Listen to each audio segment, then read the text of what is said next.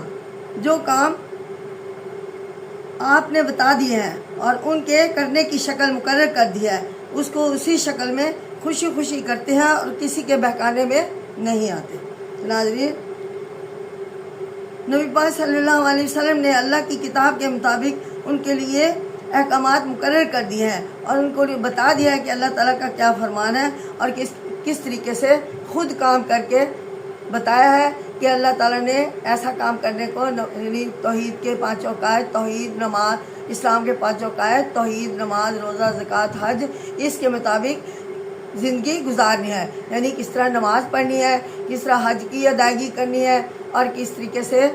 زکوٰۃ ادا کرنی ہے، اور اس کے علاوہ جو ہے روزے رکھنے ہیں، اور اللہ تعالیٰ کی فرما برداری کرنی ہے، اللہ تعالیٰ کو وحدہ لا شریک سمجھنا ہے۔ تو ناظرین، یہاں پہ ہمیں چاہیے کہ اس طریقہ کے مطابق کسی طریقہ کو خاطر میں، اور ان کے علاوہ جو بھی طریقہ ہے، جو بھی سابقہ کتابوں میں تھا یا سابقہ انبیاء کرام علیہ السلام نے بتایا، اگرچہ وہ قرآن پاک میں موجود ہے، پھر تو وہ کرنے کے لائق ہے، وہ تو ہم کر سکتے ہیں، ہمیں کرنے کی اجازت ہے، لیکن اگر ان کا کہا ٹھیک ہے، وہ مانتے ہیں کہ وہ نبی پاک وہ سابقہ انبیاء کرام اور ان کی کتابیں اللہ تعالیٰ کی طرف سے ہے، ہمارا بھی یقین ان پہ ہے، لیکن جو کام کرنے کا حکم قرآن پاک میں ہے، اس کے مطابق اپنے دنیاوی زندگی گزارنی ہے، کیونکہ وہ احکامات جو قرآن پاک میں موجود نہیں ہے وہ اللہ تعالیٰ نے منسوخ کر دیے ہیں۔ یہ طریقے، اور اب اس کے علاوہ اور کسی طریقے کو نہیں کرنا چاہیے، اور کسی طریقے کے مطابق دنیاوی زندگی نہیں گزارنی چاہیے، اور کسی کے بہکانے میں نہیں آنا چاہیے۔ وہ شیطان کو اپنا دشمن سمجھتے ہیں اور جانتے ہیں کہ یہ ہمیں بے روک ٹوک دنیاوی خواہشوں کو پورا کرنے کے لیے کہتا ہے، یعنی شیطان، وہ سمجھتے ہیں کہ شیطان جو ہے اگر ذہن میں تھوڑا سی خلش آ جاتی ہے یا کوئی کام کرنے کو دل نہیں چاہتا، تو مومن لوگ جو ہیں وہ فوراً سمجھ جاتے ہیں کہ یہاں شیطان کا کام چل رہا ہے، تو وہ فوراً پیچھے ہٹ جاتے ہیں اس کام سے، اور وہ سمجھ جاتے ہیں کہ شیطان ہمیں اس کام کے کرنے سے بہکا رہا ہے، لیکن وہ اس کے بہکاوے میں نہیں آتے، اور اللہ کے وعدوں پر بھروسہ کر کے اس کے رسول صلی اللہ علیہ وسلم کے قدم بہ قدم چلتے ہیں۔ ایسے لوگوں کے لیے ان کی خواہشیں مرنے کے بعد جنت کی شکل میں دی جائیں گی یا ظاہر ہوں گی اللہ تعالیٰ کی طرف سے. قیامت آئے گی اور قیامت میں حساب کتاب ہوگا اور اس کے اعمال کے سبب انہیں جنت دی جائے گی. وہاں ان کو عیش و آرام میں ہمیشہ کی زندگی بسر کرنے کے لیے داخل کر دیا جائے گا. یہ اللہ کا وعدہ ہے جو بالکل سچا ہے اور اللہ سے زیادہ سچا اور کوئی نہیں ہو سکتا. ناظرین، یہ میں نے آپ کے سامنے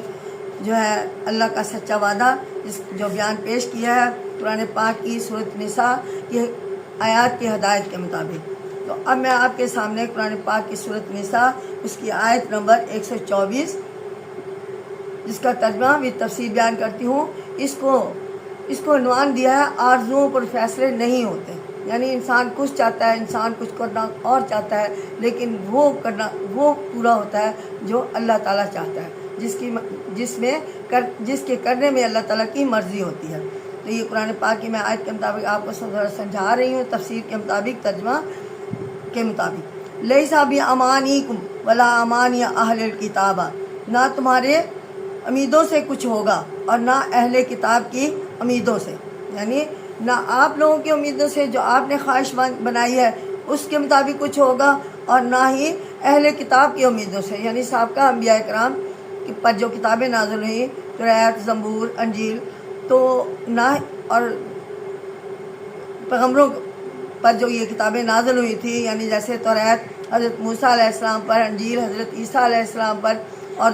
زبور جو تھی حضرت داؤد علیہ السلام پر نازل ہوئی. تو کہتے ہیں کہ اہل کتاب کی امیدوں سے جو کوئی برا کام کرے گا، من یعمل سوءا یجزا بہ، یعنی ان کی کتابوں کے پر عمل کرتے ہوئے وہ کتابیں، وہ عمل جو کہ قرآن پاک میں موجود نہیں ہے، اور وہ عمل جو قرآن پاک میں موجود ہے لیکن ان کتابوں میں ہے، تو وہ اس کے مطابق دنیاوی زندگی گزارے گا، اس پر عمل کرے گا، برا کام کرے گا، اس کی سزا پائے گا. یعنی سوء یجزا بہ، تو وہ اس کے مطابق سزا پائے گا. بہ ولا یجد لہ من دون اللہ ولی ولا نصیرا، اور اپنے لیے اللہ کے سوا کوئی اور حمایتی اور مددگار نہ ہوگا یا نہ پائے گا. وہاں پہ اللہ ہی سبحانہ تعالیٰ ہے جو ہماری حمایتی اور مدد کرنے والا ہے. وَمَن يَعْمَلْ مِثْقَالَ وَمَن يَعْمَلْ مِنَ الصَّالِحَاتِ مِن ذَكَرٍ أَوْ أُنثَىٰ، اور جو کوئی اچھے کام کرے، مرد ہو یا او ینسا یا عورت ہو. یعنی انسا عورت کو کہا گیا ہے، ذکر مرد کو کہا گیا ہے. وَهُوَ مُؤْمِنُونَ فَأُولَٰئِكَ يَدْخُلُونَ، اور وہ ایمان رکھتا ہو سو وہ جنت میں، يَدْخُلُونَ الْجَنَّةَ، داخل ہوگا جنت میں. وَلَا يُظْلَمُونَ نَقِيرًا، اور ان کا حق تل بھر ضائع نہ ہوگا. یعنی ان کا تل سے مشابہت کی ہے. تل چھوٹا سا ہوتا ہے، ایک سیڈ ہے، تو اس کی مشابہت یہ ہے کہ اس کے مطابق ان کا حق تل بھر ضائع نہ ہوگا جو اللہ تعالیٰ کے حکم کے مطابق دنیاوی زندگی گزارتے ہیں. تو اس لیے ناظرین، اب میں اس آیت کی تفسیر کچھ ایسے کرتی ہوں کہ عذاب ثواب والی اس قسم کی آیات کو سن کر یہودی اور عیسائی کہتے تھے، یعنی یہودیوں کو جب یہ آیات آئی اور ان آیات کے مطابق جو کام کرنے کا حکم دیا، تو یہودیوں نے کہا، یہودی اور عیسائی کہتے تھے کہ ہمیں اس کی پرواہ نہیں، کیونکہ ہم اللہ کے خالص بندے ہیں. تو ان کا کہنا تھا کہ ہم اللہ تعالیٰ کے خالص بندے ہیں، ہمیں عذاب نہیں ہو سکتا. یہودی کہتے ہم اللہ کے نعوذ باللہ بیٹے ہیں، ہمیں عذاب کیسے ہو سکتا ہے. اور اس کے علاوہ نصاری کا عقیدہ یہ ہے کہ ہمارے گناہوں کے بدلے مسیح علیہ السلام نے پھانسی پر جان دے دی، اس لیے کہ ہمارے گناہوں کی پکڑ نہ ہوگی. اور بنی اسرائیل کے لوگ اس کے علاوہ اور جو تھے وہ کہتے تھے کہ ہمارے باپ دادا میں جو ہے بڑے انبیاء کرام آئے ہیں، ہماری بنی اسرائیل جو تھا وہ اس کی قوم کے لوگ جو تھے وہ یہ عقیدہ رکھتے تھے کہ ہماری جو ہے قوم میں سے زیادہ پیغمبر ہوئے ہیں، اس لیے ہمیں کوئی گناہ نہیں ہوگا. اور اللہ تعالیٰ کو جو ہے ہماری قوم میں اتنے پیغمبر چنے ہیں اور ان سے بہت زیادہ محبت تھی، اس لیے ہم بھی ان کی قوم جو ہے وہ ان کی لاڈلی قوم ہے. تو یہ غلط بات ہے، اس لیے کہ ہمارے گناہوں کی پکڑ نہ ہوگی. اب ہم چاہے کچھ کریں ہمیں عذاب نہ ہوگا. ان سب کا جواب ان آیتوں میں دیا گیا ہے. ارشاد ہے کہ نہ یہود کی شیخی بکھارنے سے کچھ ہوتا ہے اور نہ کسی اور کی باتوں سے کچھ بنتا ہے، ہوتا وہ ہے جو اللہ تعالیٰ کا حکم ہوتا ہے۔ ہمارے ہاں تو قاعدہ یہ ہے کہ جو برا کرے گا اس کی سزا ملے گی اس کو، اور کوئی اس کو اللہ کی پکڑ سے نجات دلانے والا نہیں ہے۔ یہ اللہ تعالیٰ کی آیت میں بیان کردہ ہے اور میں آپ کو بتا رہی ہوں۔ ہو سکتا ہے جو بھلائی کرے گا اور ایمان رکھتا ہوگا وہ خواہ مرد ہو یا عورت جنت میں جائے گا، یعنی جو اللہ تعالیٰ کی اس کتاب کے مطابق دنیاوی زندگی گزارے گا اور وہ احکامات جو قرآن پاک میں ہیں ان کے مطابق دنیاوی زندگی گزارے گا تو انشاءاللہ وہ مرد ہو یا عورت وہ جنت میں جائے گا۔ اور اس پر ایک رائی کے دانے کے برابر، جس کے جہاں پہ تل کی مثال دی ہے کہ رائی کے دانے کے برابر بھی ظلم نہ ہوگا انشاءاللہ، اور اس کے ثواب میں ایک تل برابر ہی کمی نہ ہوگی۔ تو ناظرین، یہ اللہ تعالیٰ کا وعدہ ہے، انشاءاللہ اللہ تعالیٰ کا وعدہ سچا ہوتا ہے اور سچا ہے۔ تو اب میں آپ کے سامنے قرآن پاک کی سورۃ نساء اس کی آیت نمبر 125 اور 126 جس کا ترجمہ یہ تفسیر آپ کے گوش گزار کر رہی ہوں، غور سے سنیں اور توجہ فرمائیں اور عمل کرنے کی کوشش کریں، اس کے مطابق دنیاوی زندگی گزارنے کی کوشش کریں۔ اس کا عنوان دیا ہے اسلام اور ملت ابراہیمی۔ وَمَنْ أَحْسَنَ دِينًا مِمَّنْ أَسْلَمَ وَجْهَهُ، اور اس سے بہتر کس کا دین ہوگا؟ یعنی اب اللہ تعالیٰ نے اس آیت کے مطابق فرمایا کہ اس سے بہتر کس کا دین ہوگا جس نے اپنی پیشانی رکھی، یعنی وجہہ للہ، ممن اسلم، جس نے اپنی پیشانی رکھی اللہ کے حکم پر، یعنی وجہ للہ، پیشانی اللہ کے حکم پر، وہو محسن، اور نیک کاموں میں لگا ہوا ہے، واتبع ملت ابراہیم، اور وہ دین ابراہیم پر چلا، حنیفہ، جو حنیف یہاں پہ یہ خطاب جو ہے حضرت ابراہیم علیہ السلام کو کہا گیا ہے، تو انہوں نے کہا کہ وہ دین ابراہیم پر چلا جو ایک ہی طرف کا تھا، حنیفہ۔ واتخذ اللہ ابراہیم خلیلا، اور اللہ سبحانہ تعالیٰ نے ابراہیم علیہ السلام کو گہرا دوست بنا لیا ہے، یعنی خلیفہ دوست کو کہا گیا ہے۔ وللہ، یعنی یہاں پہ حضرت ابراہیم علیہ السلام کے بارے میں کہا گیا ہے کہ حضرت ابراہیم علیہ السلام کو اللہ تعالیٰ نے اپنا دوست بنا لیا ہے۔ وَلِلَّهِ مَا فِي السَّمَاوَاتِ وَمَا فِي الْأَرْضِ، اور اللہ ہی کا ہے جو کچھ زمین آسمان میں ہے، وَمَا فِي الْأَرْضِ، اور جو کچھ زمین میں ہے، یعنی آسمان اور زمین میں جو کچھ بھی ہے سب اللہ تعالیٰ ہی کا ہے، اور اللہ تعالیٰ ہی کا ہے ان پر حکم چلتا ہے۔ چاند، سورج، ستارے، جو بھی آسمان پر گردش کر رہے ہیں، چرند پرند، نباتات، جو مختلف قسم کی ہمارے لیے معاشیات پیدا کرتی ہے، زمین، بارش کا برسنا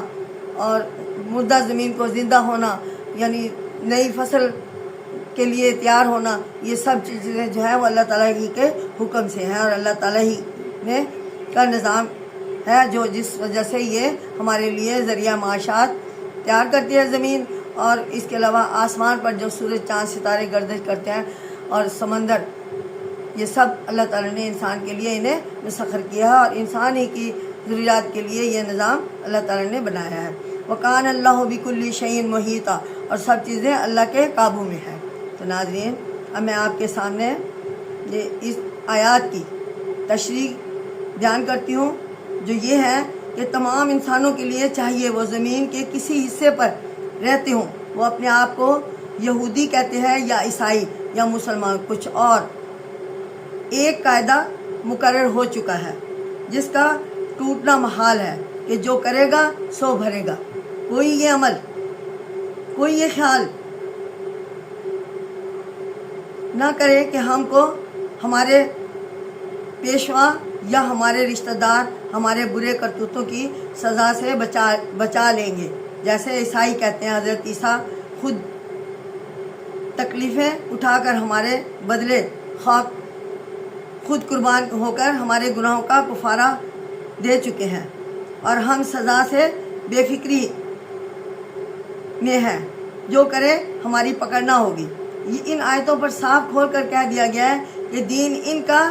سب سے اچھا ہے، اور جو دل سے اللہ کی طرف جھک چکے ہیں اور اس کے مقررہ شریعت اسلام پر خوشی خوشی عمل کر رہے ہیں، اور حضرت ابراہیم علیہ السلام کے طریقے کو جو سب کو چھوڑ کر ایک اللہ کے ہو رہے تھے، اور اللہ نے ان کو سچا دوست مان لیا تھا اور دل و جان سے قبول کر چکے ہیں، یعنی اللہ تعالیٰ کو سچا دوست مان لیا تھا اور دل و جان سے قبول کر چکے ہیں۔ ظاہر ہے کہ یہ ساری خوبیاں صحابہ کرام میں ہی پائی جاتی ہیں۔ اس کے بعد فیصلہ سنا دیا گیا کہ ساری چیزیں اللہ کے فیصلے میں ہے، وہی سب کا مالک ہے اور اسی کے آگے کسی کی کچھ نہیں چل سکتی۔ تو ناظرین، یہ حنیفہ کا مطلب ہے، حنیف سے ہے جس کے معنی ہے مائل ہونا، ایک طرف کو جھک جانا۔ حنیف حضرت ابراہیم علیہ السلام کا لقب بھی ہے، اور یہاں اس سے مراد یہ ہے کہ تمام بناوٹی دینوں کو چھوڑ کر سچے دین کو اختیار کرنے والا۔ اسلم وجہ، وہ اپنا چہرہ نیچا کیا، یعنی فرما برداری قبول کی اور عاجزی سے سر جھکا لیا، اسلم جھکا لیا۔ تو یہ ناظرین میں نے آپ کے سامنے جو ہے اسلام اور ملت ابراہیمی کا ترجمہ تفسیر اللہ تعالیٰ کے حکم کے مطابق پیش کی ہے۔ اب میں آپ کے سامنے قرآن پاک کی سورۃ نساء اس کی آیت نمبر جو ہے 127 اس کا ترجمہ بھی تفسیر بیان کرتی ہوں، توجہ سے سنیں اور غور کیجیے۔ تو اس کو عنوان دیا ہے قیام عدل۔ تو یہاں پہ فرمایا پرانی آیات کے مطابق بتا رہی ہوں، وَيَسْتَفْتُونَكَ فِي النِّسَاءِ، اور تجھ سے عورتوں کے نکاح کی رخصت مانگتے ہیں۔ قُلِ اللَّهُ يُفْتِيكُمْ، کہہ دے اللہ کو اجازت دیتا ہے، اللہ تم کو اجازت دیتا ہے۔ فِيهِنَّ وَمَا يُتْلَى عَلَيْكُمْ فِي الْكِتَابِ فِي یتیمہ، اللہ تم کو اجازت دیتا ہے ان کی، اور وہ جو تم کو قرآن مجید میں سنایا جاتا ہے۔ فی یتیمہ، سو حکم ہے ان یتیم عورتوں کا، یتیم النساء اللتی لا تؤتونہن، یعنی عورتوں کا جن کو تم ان کے لیے مقرر کیا ہوا ہے۔ ما کتب لہن، نہیں جن کو تم ان کے لیے مقرر کیا ہوا نہیں دیتے۔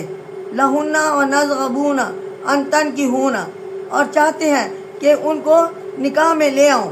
اور حکم سے والمستضعفین، اور حکم سے ناتواں، من الوالدین، لڑکوں کا، اور یہ وان تقوموا الیتامى بالقسط، اور یہ کہ یتیموں کے حق میں انصاف پر قائم رہو۔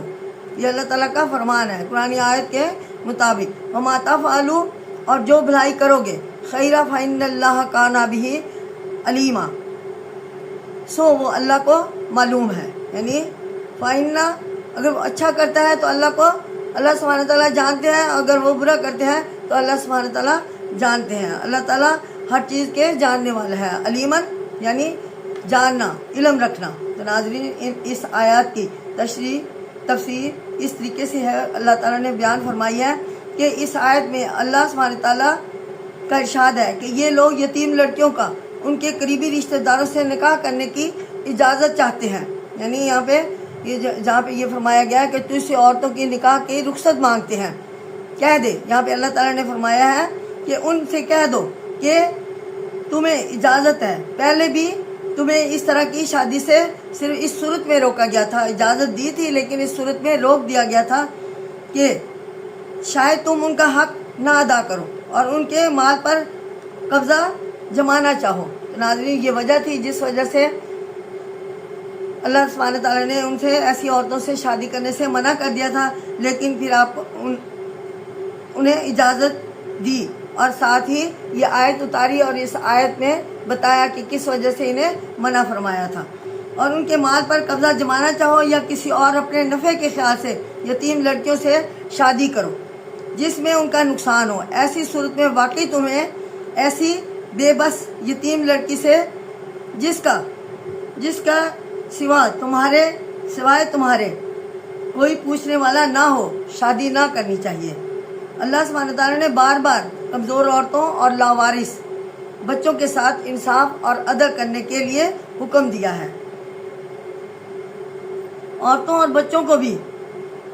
ان سے اس نے وارث قرار دیا ہے اور اس بات کی تاکید کی ہے کہ یتیموں کے ساتھ پوری طرح انصاف کرو اور اللہ کے حکم کے آگے اپنی عقل چلانا بیہودہ بات ہے۔ تو ناظرین، یہ اللہ تعالیٰ کا فرمان ہے۔ اللہ سبحانہ تعالیٰ تم کو جو حکم دیتا ہے اس میں سراسر بھلائی ہوتی ہے، اس کے حکم کے آگے سر جھکاؤ۔ تمہیں اتنا علم نہیں کہ تم اپنی بہتری کی بات سوچ سکو۔ اللہ سبحانہ تعالیٰ کی فرما برداری کے تحت جو بھی نیک کام کرو گے وہ ان کے ہاں ضائع نہیں ہوگا۔ تو ناظرین، ہمارے پاس اللہ تعالیٰ نے جو ہے ٹھیک ہے، اللہ تعالیٰ نے قرآن پاک کے مطابق فرمایا کہ ہماری ناقص رائے ہے، ہماری سوچ اتنی اچھی نہیں ہے جتنی جو علم اللہ تعالیٰ کو ہے۔ تو اللہ تعالیٰ نے ہر وقت میں سابقہ یعنی اوقات میں بھی اللہ تعالیٰ نے انبیاء کرام کو بھیجا، امتوں کو ان کے اپنی اپنی امتوں کو ہدایت دینے کے لیے، سیدھے راستے پر چلانے کے لیے ان پر کتابیں نازل فرمائی۔ اسی طرح ہماری ہدایت، چونکہ ہم نبی پاک صلی اللہ علیہ وسلم کی امت ہے اور ہماری ہدایت قرآن پاک میں موجود ہے، تو ہمیں چاہیے کہ ہم تمام زندگی جو ہے قرآن پاک کی ہدایت کے مطابق اسلام کے 5 عقائد، توحید، نماز، روزہ اور زکوٰۃ، حج، ان کے مطابق دنیاوی زندگی گزاریں۔ انشاءاللہ ہمارا نظام دنیا جو ہے وہ اللہ تعالیٰ بہتر کر دے گا اور ہمیں اچھا کام کرنے کی توفیق دے گا، جس کے بدلے میں ہمیں جنت ملے گی۔ تو اب میں آپ کے سامنے قرآن پاک کی سورۃ نساء اس کی آیت نمبر 128، بیوی کے ساتھ حسن سلوک کرنا، تو یہ عنوان تھا اس کا، جس کے مطابق میں آپ کے سامنے ترجمہ اور تفسیر پیش کرتی ہوں۔ وَإِنِ امْرَأَةٌ خَافَتْ مِن بَالِهَا نُشُوزًا، اور اگر کوئی عورت اپنے خاوند کے لڑنے سے ڈرے، یعنی خافت خفا ہونا، من بالیہا نشوزن او اعراضن فلا جناح علیہما ان یصلیحا، یا جی بھر جانے سے یعنی اپنے خاوند کے لڑنے سے یا ان کے خوف کھانے سے یعنی غصہ ہونے سے ڈرے یا ان کا اپنے خاوند سے جی بھر جائے، جی بھر جانے سے، تو دونوں پر کچھ گناہ نہیں فلا جناح علیہ، پھر دونوں پر کوئی گناہ نہیں، ان یصلیحا، کہ آپس میں کسی طرح صلح کر لے، بینہما صلحن، یعنی یصلیحا بینہما صلحن، یعنی وہ آپس میں صلح کر لے، اور صلح خوب اچھی چیز ہے، والصلح خیرہ، یعنی صلح اچھی چیز ہے، وأعذرت، اور دلوں کے سامنے حرص موجود ہے، یعنی دونوں کے سامنے وأعذرت النفس انفس شوہا، یعنی دونوں کے سامنے حرص موجود ہے، وَإِن تَحْسِنُوا وَتَتَّقُوا، اور اگر تم نیکی کرو اور پرہیزگاری کرو، وَإِن تَحْسِنُوا تَتَّقُوا، یعنی تم نیکی کرو، تَتَّقُوا پرہیزگاری کرو، وَإِنَّ اللَّهَ كَانَ بِمَا تَعْمَلُونَ خَبِيرًا، تو اللہ کو تمہارے سب کاموں کی خبر ہے۔ تو ناظرین، اس آیت کی تفسیر جو میں آپ کے سامنے بیان کر رہی ہوں، اس آیت میں عورتوں کے ساتھ برتاؤ کرنے کی بعض اور صورتوں کا ذکر ہے، یعنی ان کے بابت بدنیتی ہے تاکہ وہ عام طور پر میاں بیوی کے تعلقات آپس میں اچھے ہو جائیں۔ ارشاد ہے کہ اگر بیوی دیکھے کہ میاں اسے کچھ الگ الگ رہتے ہیں اور ان کا دل کچھ پھرا ہوا معلوم ہوتا ہے، تو اس پر کچھ حرج نہیں کہ اس کو راضی کرنے کے لیے بیوی مناسب تدابیر اختیار کرے۔ اس کے علاوہ اختیار کرے، سب سے پہلی بات تو یہ ہے کہ ہر آدمی کے دل سے مال کا لالچ چمٹا ہوا ہے، نفع کی خواہش دم کے ساتھ لگی ہوئی ہے، اس لیے بیوی اپنے خرچ میں کچھ کمی کرنے یا مہر میں سے کچھ گھٹانے پر آمادہ ہو جائے تو میاں اپنا مال نفع دے کر اس سے راضی ہو جائے گا۔ میاں کو بھی چاہیے کہ بیوی کی طرف سے باہمی باہمی ملاپ کی کوشش دیکھ کر ملاپ کرنے پر آمادہ ہو جائے. یعنی اگر بیوی راضی کرنے کی کوشش کرے تو میاں کو چاہیے کہ وہ اپنا غصہ، اپنے خیالات، جو لالچی خیالات جو ذہن میں آئے ہیں وہ چھوڑ دے اور اسے صلح کر لے، اسے ملاپ کرنے پر آمادہ ہو جائے. کیونکہ بہتری اسی میں ہے کہ میاں بیوی آپس میں میل جول اور صلح صفائی کے ساتھ رہیں. باہمی نہ چاہتی کہ بہت سے سبب ہو سکتے ہیں ناظرین، لیکن اس کے دور کرنے کے لیے دونوں کو ہر وقت تیار رہنا چاہیے. اور دونوں طرف سے یعنی کہتے ہیں یہاں پہ ایک مثال یہ ہے کہ تالی دونوں ہاتھوں سے بجتی ہے. یعنی معاملہ جو ہے خراب ہوتا ہے تو دونوں طرف سے کچھ نہ کچھ جو ہے برائیاں ہوتی ہیں یا کچھ عمل ہوتے ہیں جس سے برائی بڑھتی ہے میاں اور بیوی کے دونوں طرف سے. لیکن اگر وہ صلح کرے، دونوں کا ارادہ صلح کرنے کا ہو تو وہ صلح کر سکتے ہیں، اس میں کوئی حرج نہیں. ہر وقت صلح کرنے کے لیے دونوں کو تیار رہنا چاہیے. اگر ایک طرف سے صلح کا ذرا سا بھی اشارہ ہو تو دوسرے کو فوراً اسے منظور کر لینا چاہیے. اور اس میں کوئی کچھ حرج نہیں کہ میاں بیوی کو کچھ مالی فائدہ پہنچانے اور میاں اسے منظور کرے. یعنی اگر کوئی فائدہ، کچھ حرج نہیں کہ بیوی میاں کو کچھ فائدہ پہنچائے اور میاں اسے منظور کرے. اس کے بعد اشارہ ہے کہ مرد عورت کے ساتھ شروع ہی سے نیک برتاؤ کرے اور ناچاہتی کا موقع ہی نہ دے تو بہت ہی اچھا ہے. اللہ سبحانہ تعالیٰ سے اس کا عمل اور ارادہ چھپا ہوا نہیں ہے، اس کو سب معلوم ہے. اس آیت میں بیوی کو کہا کہ تم ڈرامائی قربانی سے کام لو. یعنی تم ذرا مالی قربانی سے کام لو. اور خاوند سے مطالبہ کیا کہ تم حسن سلوک اور خدا خوفی سے کام لو. باہمی تعلقات کی بہتری ہر چیز سے مقدم ہے. ناظرین، قرآنی آیات کے ذریعے اللہ سبحانہ تعالیٰ نے جو ہے ہمیں میاں بیوی کے جو نازک رشتہ ہے اس کے بارے میں اچھی طرح سمجھا دیا ہے. تو اس پر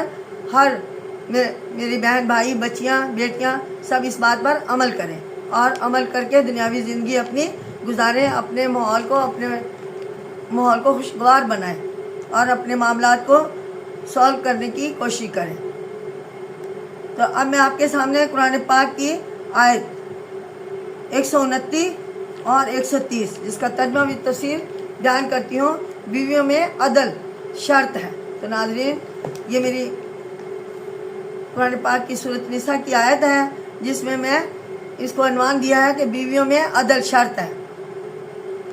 وَلَن تَسْتَطِيعُوا أَن تَعْدِلُوا بَيْنَ النِّسَاءِ، اور تم عورتوں کو ہرگز برابر نہ رکھ سکو گے. یہاں پہ اللہ تعالیٰ کا فرمان ہے کہ جو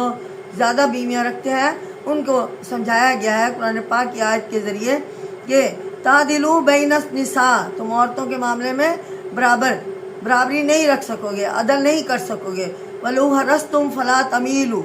كُلَّ الْمِيلِ، اگرچہ تم اس کی حرص کرو سو بالکل پھر بھی نہ جاؤ. یعنی بالکل پھر بھی نہ جاؤ. یہاں پہ اللہ تعالیٰ نے بار بار یہ تاکید فرمائی ہے کہ اگر تمہارے انصاف کرنا ان کے معاملے میں تمہارے بس کی بات نہ ہو تو ایسا ارادہ نہ کرو. کل المیلی فتازہ روحا، کہ تم زیادہ سے زیادہ بیویاں رکھو اور کہ